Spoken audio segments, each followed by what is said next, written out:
I was a Prop 48 and I was sitting out and I was trying to find avenues to stay in shape.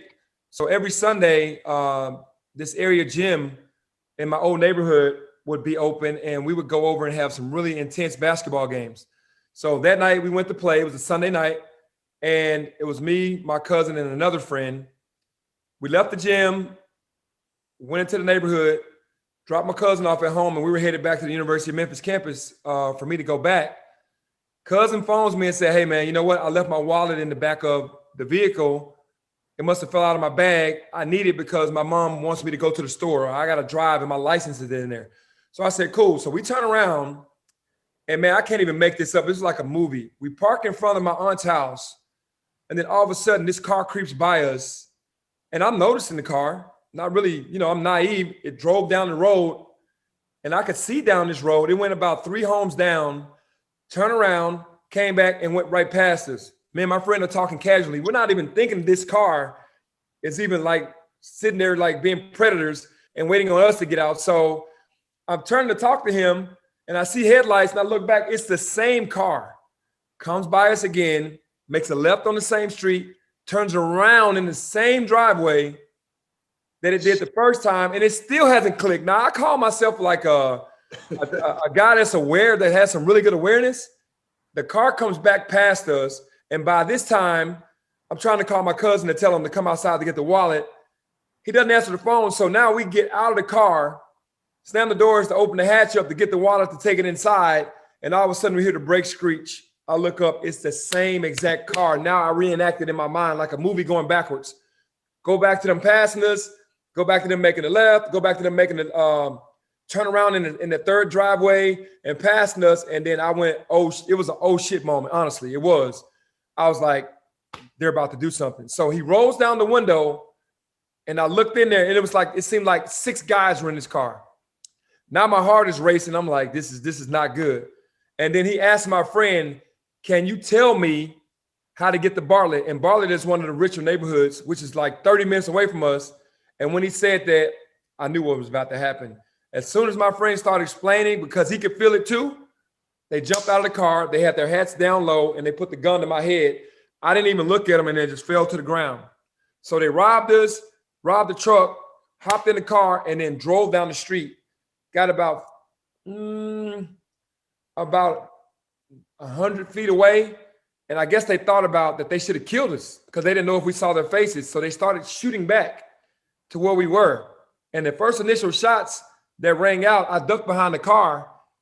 And then something told me to jump into the car because the hatch was up. And right before I jumped into the hatch, man, I got hit in the foot. So the bullet ricocheted off the ground and hit me in the foot. And then when I jumped up, I was like, I got hit. He was like, where? You're lying. My friend, I was like, no, I got hit in the foot. And when I looked at the side of my shoe, it was like a little hole. And then when I took my shoe off, it was like a blood stain now. And the bullet was lodged in my foot and it didn't come out of the other side. And by this time, now my cousin comes out, my aunt comes out because he goes and knocks on the door. They call the ambulance and then I get to the hospital. Obviously, we're still in the movie because the stuff, the word that I get from the doctor where the bullet is lodged right under my foot in there, it went through the small toe and then broke all of these bones and then lodged between the big toe and the second toe that I probably wouldn't be able to play basketball again for the way that the bullet hit my foot. So now I'm in the hospital going, you have got to be kidding me. Like I'm thinking about my cousin not coming out. I'm reenacting the guys driving by. And I'm like, you have got to be kidding me that I didn't recognize that. And luckily, maybe 2 or 3 months later, the bullet actually moved out and got into the web of my big toe in my second toe.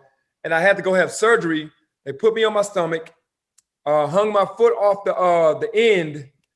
And then they went in there and surgically just cut it, took the bullet out and then sewed it back up and then gave me the bullet inside like a little clear deal or whatever, like to a necklace or whatever, and was like, this is the bullet. I'm like, dude, that is crazy. And then I just got well and then it went from there.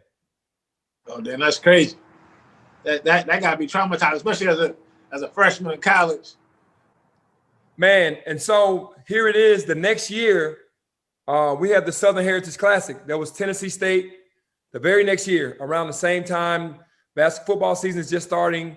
before football season starts, maybe the first week of college football, Tennessee State is playing Jackson State University in our Liberty Bowl stadium. Myself and David Vaughn, who were the stars of the team, we're going to the game, and we park kind of in the neighborhood of the Liberty Bowl. Not a great neighborhood, not too bad, but not really great. And we're walking, and some guys pass by us, and they start slowing down, but a car comes behind them and makes them turn. So I told David, I said, David, that doesn't look good. It doesn't look good, man. Let's jog back to the car, get in the car, let the seats back, and let's see if they're going to make the turn. Man, 10 minutes later, that car had made the block and came back looking for us. I learned my lesson from the first time, but I was like, wow, man, what kind of luck do I have? But honestly, it was just how it was back then, I guess, but we survived it. And those were the only 2 times that I've had those situations, but it was a blessing, man, to be able to get away without being killed initially from the first robbers, and then being smart enough to recognize the second time around that things happen. Thanks for watching the video, guys. If you liked what you saw here, please hit that like button. Please hit that subscribe button. Maybe leave a comment. Interactions like that really do help grow the channel, and they help more people like you find this content. So if you liked what you saw here today and you want to help me out, that's all you got to do. See you on the next video.